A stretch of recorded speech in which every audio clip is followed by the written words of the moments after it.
আসসালামু আলাইকুম। সবাই কেমন আছেন? আশা করি যে যেখানে আছেন সুস্থ আছেন, ভালো আছেন। তো মাছ রান্না তো সবাই করেছেন। তো আমি যেভাবে মাছ রান্না করব, এভাবে মাছ রান্না করে খেলে আপনার মুখে লেগে থাকবে সবসময়। বারবার মনে হবে যে এভাবে একটু মাছ রান্না করে খাই। এজন্য আপনার পুরো ভিডিওটি দেখতে হবে, কেউ স্কিপ করবেন না, তাহলে কিছু বুঝতে পারবেন না।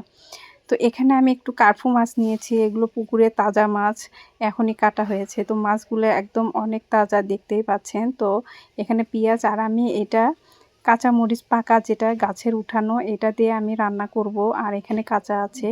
আর এই রান্নাটা কিন্তু আমি এভাবে পাটায় বেটে কাঁচামরিচ দিয়ে রান্না করব। আর এভাবে দেখেন, আর এটা কিন্তু ব্লেন্ডারে করলে আপনার ওই টেস্টটা আসবে না। একটু কষ্ট করে পাটায় বেটে আপনার এই মশলাটা তৈরি করতে হবে, এই মরিচ বাটাটা। তো এখানে আমি তেল গরম করে নিচ্ছি, এটার সরিষার তেল। তো এর মধ্যে পেঁয়াজটা আমি দিয়ে দিব, দিয়ে একটু হালকা বাদামি করে ভেজে নেব।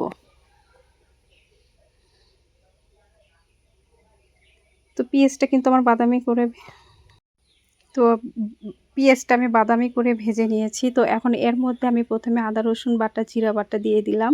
আর এখন এই বাটা শুকনো মরিচ বাটাটা আমি দিয়ে দিলাম। তো এটা কিন্তু পেঁয়াজের মধ্যে এভাবে দিতে হবে, এখন পানি দিলে হবে না। আর এখন আমি একটু হলুদের গুঁড়া, লবণ আর জিরা গুঁড়া দিয়ে দিলাম।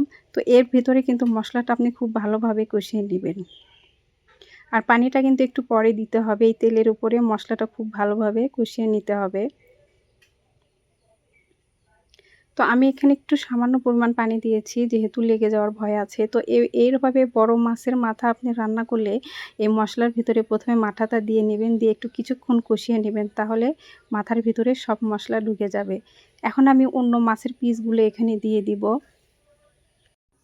তো এভাবে কিন্তু দিয়ে দিতে হবে। আর আপনি দেখতেই পাচ্ছেন এই মাছের উপরে পাকা যে কাঁচামরিচ বাটা, এগুলো একটু করে আমি ছাল ছাড়া রেখেছি। তো এটা কিন্তু এভাবে বেটে দিলে তরকারিটা আমার কাছে বেশি টেস্ট লাগে। তো পানিটা যেহেতু একটু শুকিয়ে এসেছে, তো মাছ দেওয়ার পরে আমি এভাবে পানি দিয়ে নিলাম। তো মাথাটা কিন্তু সবার আগে দিয়ে একটু ভালোভাবে কষিয়ে নিয়ে তারপরে মাছ দিবেন। তো এখানে একটু আমার পানির কিন্তু বলক এসে গেছে, আর মাছের যে পানিটা এটাও শুকিয়ে গেছে। তো আমি এখন এখানে ঝোলের পানি দিয়ে দেব। আর মাথাটা যেন ডুবো ডুবো হয় এরকমই পানি দিতে হবে, যেহেতু মাথার মধ্যে সমস্ত আপনার মশলা ঢুকিয়ে নিতে হবে। তো এখানে দেখেন আমার মশলা খুব ভালোভাবে কষানো হয়েছে। তো এখানে কিন্তু আমার রান্না কিন্তু শেষ দেখেন। আর আমি কিন্তু এর ঝোলটা এরকমই রাখবো, একটু ঝোল ঝোল রাখবো, যেহেতু তাজা মাছ। আর এভাবে বাটা মশলা দিয়ে রান্না করলে ঝোল রাখলে আমার কাছে খুব ভালো লাগে। তো আমি মাথাটা আগে